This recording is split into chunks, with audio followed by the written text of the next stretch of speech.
May we proceed? You may proceed. Please introduce yourself to the court. Good afternoon. My name is Billy Isaacs. Where are you from, Mr. Isaacs? I have been born and raised in Midland, so you call me a Midlands man. And Mr. Isaacs, what do you do for a living? Well, right now I work at Chuggy's Bar because I have to pay off some tuition because I work at Midland City, home of the swiveling chairs. That's our mascot. Mr. Isaacs, have you always worked at Chuggy's Bar? Well, before I actually worked at Rockter World for around 5 months, but I got fired in the summer. And Mr. Isaacs, do you remember what day it was that you were fired? It was August 31st, 2012. Now, Mr. Isaacs, I'd actually like to talk to you about the day before you were fired, August 30th. Now, when you came into work, was it like a regular day? No, not really. I first saw Mr. Longstreet. Well, he called me into his office, and I had a talk with him and Haley Floyd, which was very weird because I've never done that before. And what did this talk consist of, Mr. Isaacs? They asked me a few questions on the wristbands I accepted and what my thoughts were on Cameron Poole. Well, do you know Mr. Cameron Poole? Yeah, he was an employee with me at Rockwood. And do you know anything about him?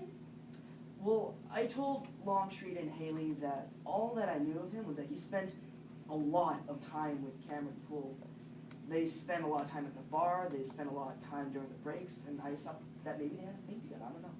Wait, I'm sorry, Cameron Poole spent a lot of time with Cameron Poole? Sorry, with Miss Whitcomb. And after that, did you proceed to go to your ride?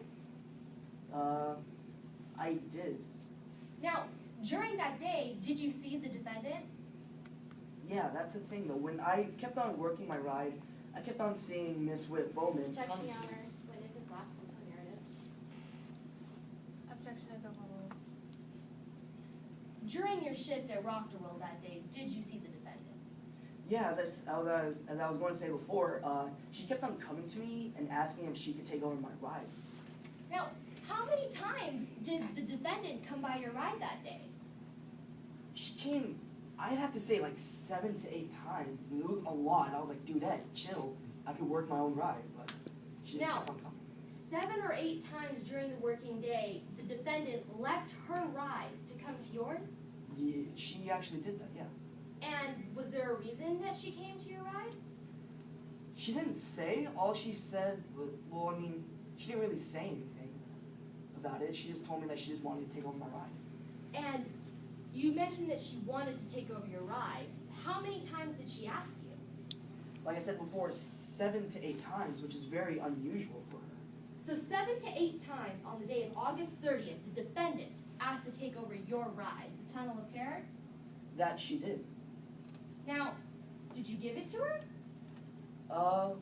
Not at first. Now, Mr. Isaacs, how did the rest of your shift go after telling the defendant that you did not want to give up your ride? Well, besides her coming to me and asking if she could take up my ride, everything was going kind of normal, except there was a security entrance in the Tunnel of Terror that kept on opening and kept on closing, and it was really annoying. So during my break, I went out and go see what was causing it to open and close. Annoying. And what was it that was causing it to open and close when you checked? I saw Cameron Poole. He was messing around in his pocket, and he pulled out a blue pocket knife. And then he put it back, and he took out a phone. And could you see anything on the phone? Yeah, well, when I opened the door to see what was going on with the door itself, Cameron was only a few feet away from me, so I could see his phone clearly, and he was texting Bowman. No surprise there. Now, if I were to show you this knife, would you recognize it? Yeah, it had a very distinct blue handle. Now, Mr. Isaacs, after this, did you return to your ride? Kind of. I was on my way to return to the ride, but then Miss Whit Bowman again came to me and told me that Longstreet actually let me off the ride, so I was on my way to go back home. Now, had this ever happened before, where Whit Bowman would come and ask to take over your ride? No, never. Had it ever happened before before that Whit Bowman came to you and told you that Longstreet instructed her to take over your ride? Never. Now, when you were leaving, did you just go to your car? I was about to, but then Cameron Poole was in the parking lot and he approached me. And he asked me whether or not Bowman was working the ride. Well, what was your response?